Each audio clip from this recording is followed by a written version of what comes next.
首先咱们说，基于前2个版本的 PV 诈骗程度呢，这个 PV 的画面和旁白一定不能连起来看，而且旁白和旁白之间也不是必然的关系，他们会来自于主线任务和传说任务啊，所以如果逐字逐句的去分析，我觉得就中了老米的圈套了。那么这一次我就先概括一下感受，然后从中提取一些能够连贯起来的线索去推理和想象。那么这个 PV 如果不看细节，只谈感受的话，我感受到的是原始胎海的危机终于爆发了，而弗妮娜却无能为力。枫丹的民众对自己的神明感到绝望和愤怒，因此就在欧毕克莱大剧院审判了水神，并且御史裁定书记做出了最终的判决，认为弗妮娜有罪，执行死刑。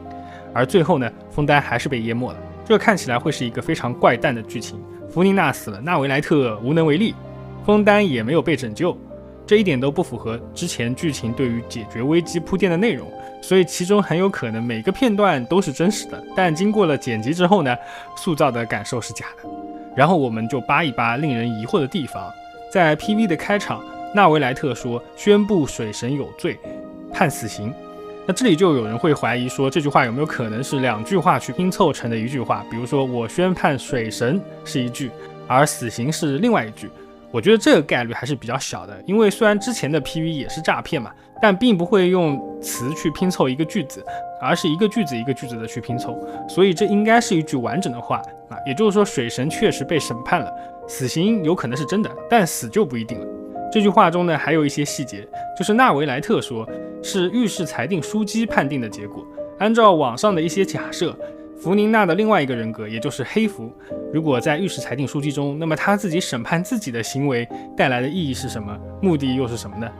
而在 PV 的后面，有一段来自于魔女恩的旁白，他说预言一定会发生的，而他第一次出场的时候说的是历史不会轻易改变。那么如果我们结合起来看，会产生一种推论，就是如果预言不是预言，而是已经发生的历史呢？这是否在暗示枫丹甚至提瓦特的故事是循环的呢？如果魔女恩清楚枫丹预言一定会发生，那么在御史裁定书记中的那个水神，他是不是其实也知道呢？然后结合新发布的水神 PV， 弗妮娜反复强调了戏剧和预言确实发生了，所以我就有了以下的脑洞。枫丹其实已经被原始胎海水淹没了，而现在的枫丹是福卡洛斯幻化出来的，类似于 3.8 瓶子王国一样的幻境，其中演出的角色呢，都是来自于融化在原始胎海水之中的枫丹人的意识。那为什么他要做这么一个幻境呢？目的就是为了让纳维莱特入局，让他融入到枫丹的社会，让他的思想发生变化，来确保当纳维莱特成为完全之龙后，了解了真相之后，他会去控制原始胎海之水，让水位下降因为在枫丹的翅膀故事中呢，有说到支配最初原始胎海的是原初的水之龙，那么这就解释了为什么纳维莱特也有控制原始胎海之水的能力，而纳维莱特现在还是未完全之龙嘛，没有力量，没有记忆。这2个东西其实是联系在一起的。我们从纳维莱特的突破语音中呢，可以发现，如果纳维莱特回收了力量，那么同时他也会恢复记忆。所以这里就存在一个问题，就是如果水神归还了权柄，纳维莱特得到了力量，恢复了记忆，认为人类7神天空岛都是必须要审判的，那么他就不会配合水神控制胎海水的下降去拯救枫丹。而一旦纳维莱特在这个500年的幻境中和人类美杜星还有白福共同生活产生了联系，那么得知真相之后，恢复力量的纳维莱特就很有可能有意愿去拯救枫丹，更何况白福以身伏法嘛，就坐实了枫丹确实是一个以法治和公正去运转的国家，而不是以神明为尊，那么纳维莱特可能也更有理由去接受这样一个国家的存在。然后等纳维莱特解除了危机，就可以把枫丹人从原始胎海中分离出来，这个在简语书中呢已经证实是能够做到的事，那么由此枫丹就得救了。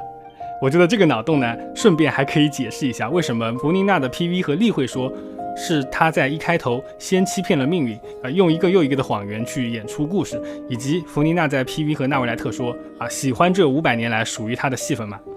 还有就是为什么旅行者的技能看起来是和纳维莱特相似，而不是弗妮娜？弗妮娜的技能看起来更像是纯水精灵。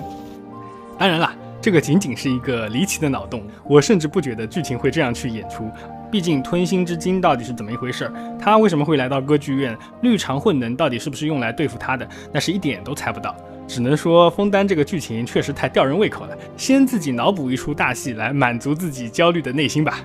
不知道各位对于剧情会有什么样的脑洞呢？好的，我是提瓦特地理，我们还是静静等待更新以后的主线任务吧。